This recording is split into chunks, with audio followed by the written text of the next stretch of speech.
दोस्तों, ब्रिटिश नागरिकता को लेकर राहुल गांधी अब बुरी तरह फंसते नजर आ रहे हैं। राहुल गांधी को लेकर कर्नाटक के बीजेपी के वकील हैं, नेता हैं विघ्नेश शिशिर, उन्होंने इलाहाबाद उत्तर प्रदेश की हाई कोर्ट में एक याचिका दायर की, PIL लगाई और उन्होंने दावा किया कि राहुल गांधी जो यूपी से सांसद बने हैं ये अवैध है, क्योंकि उनके पास ब्रिटिश नागरिकता है और इस ब्रिटिश नागरिकता के उनके पास पूरे सबूत हैं। उनका दावा है कि राहुल गांधी की एक ब्रिटेन में कंपनी है, उस कंपनी के वो डायरेक्टर हैं और डायरेक्टर के तौर पर जो ईमेल्स उन्होंने भेजे, जो दस्तावेज उन्होंने लगाए, उसमें पूरी तरह से दिखाई देता है कि वो कंपनी के डायरेक्टर इसी बेस पर हैं क्योंकि उनके पास ब्रिटिश नागरिकता है। तो भारत के संविधान के अनुसार यदि कोई विदेशी नागरिक है, वो पहली बात तो भारत का नागरिक नहीं हो सकता। दो में से किसी एक ही देश की नागरिकता हो सकती है। जैसे कि सोनिया गांधी इटली की नागरिक थी, वहां की नागरिकता छोड़ी तो भारत की नागरिकता मिली। किन्हीं लोगों को दोहरी नागरिकता विशेष परिस्थिति में मिल सकती है, लेकिन वो व्यक्ति चुनाव नहीं लड़ सकता। किसी अन्य देश की नागरिकता है तो फिर वो भारत में कोई भी चुनाव नहीं लड़ सकता। ये हमारे संविधान में है।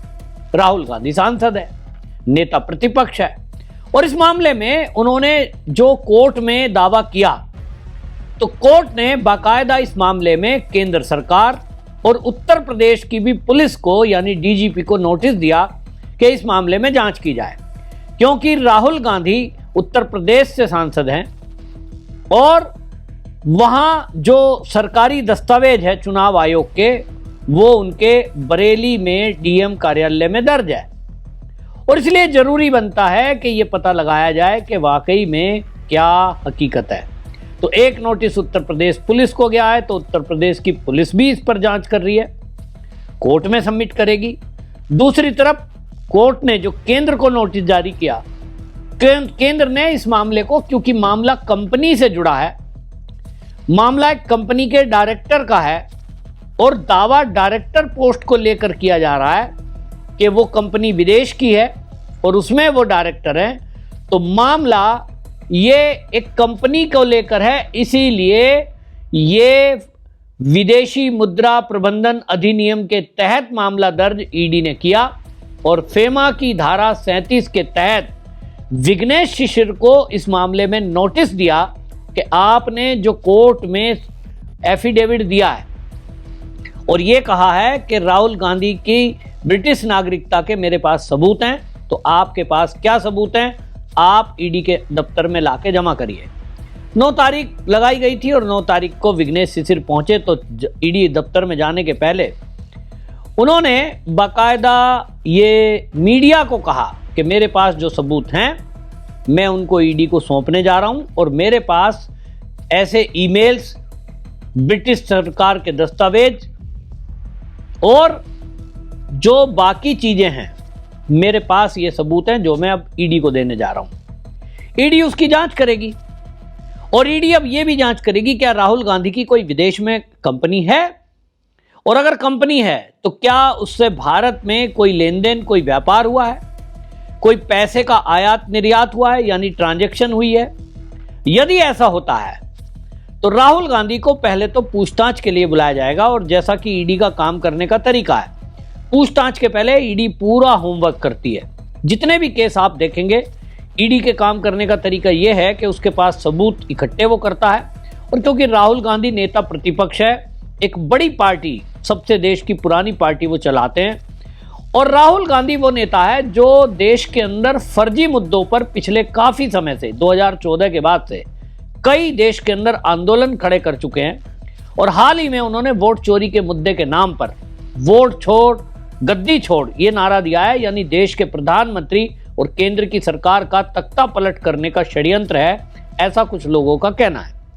अब इस मामले में एक एक कदम फूंक कर ED रख रही है, क्योंकि ऐसे में जिस भी दिन राहुल गांधी को गिरफ्तार कर लिया गया, मान लो पूछताछ के लिए बुलाया जाएगा ना, ये तभी हल्ला करना शुरू कर देंगे और ये पहले से कहते आए हैं कि साहब ED का, CBI का मोदी दुरुपयोग कर रहे हैं। वो तो चुनाव आयोग का आरोप लगा रहे हैं और इसलिए ED इस मामले में कतई कोताही नहीं बरतेगी।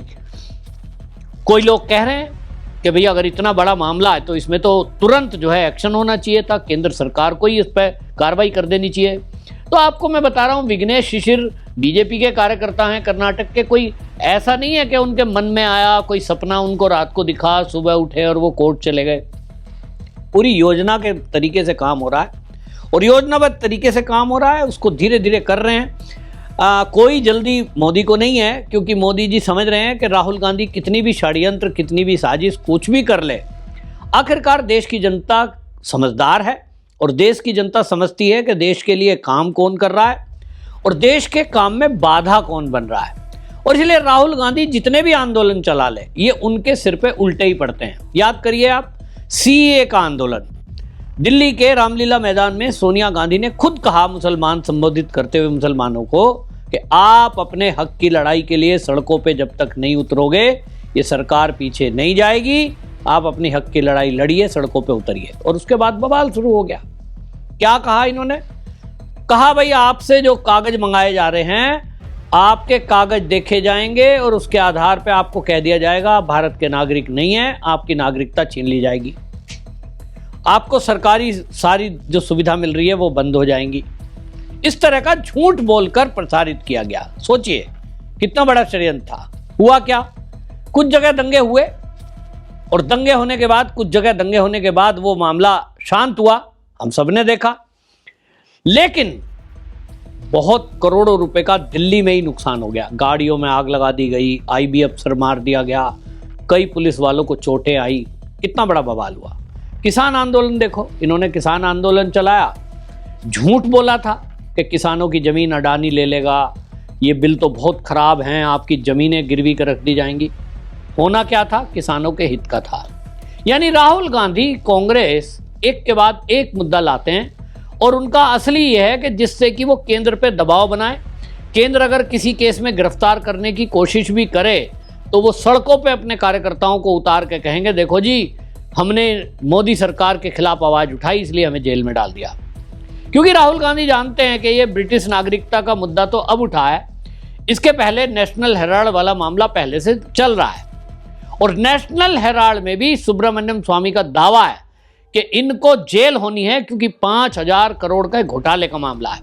तो राहुल गांधी जानते हैं कि आज नहीं तो कल कई सारे केस पेंडिंग है कोर्ट में। मोदी के अपमान वाला है, सरनेम वाला, वो केस पेंडिंग है।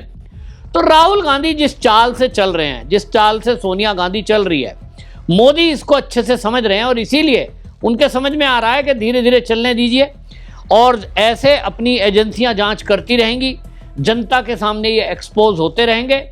और अगर एक दिन कोई भी दस्तावेज पकड़ में आ गया तो पहली बात, जैसा विघ्नेश शिशिर ने कहा कि अगर ब्रिटिश नागरिकता प्रूव होती है, जो कि केंद्र ने भी कोर्ट में अब दस्तावेज दिए हैं, अब ये तो कोर्ट तय करेगा, तो अगर इलाहाबाद हाई कोर्ट में केस चलेगा और तय कर दिया गया, उसके बाद सुप्रीम कोर्ट चलेगा। ये राहुल गांधी ऐसा तो मानने वाले नहीं है कि इलाहाबाद हाई कोर्ट ने सुना दिया कोई फैसला और वो बैठ गए, हाँ जी ठीक है माना हमने।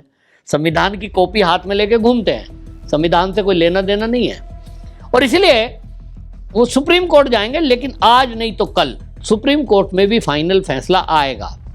यदि राहुल गांधी इस मामले में निर्दोष छूटते हैं, विघ्नेश शिशिर इसमें झूठे साबित होते हैं, तो ठीक है।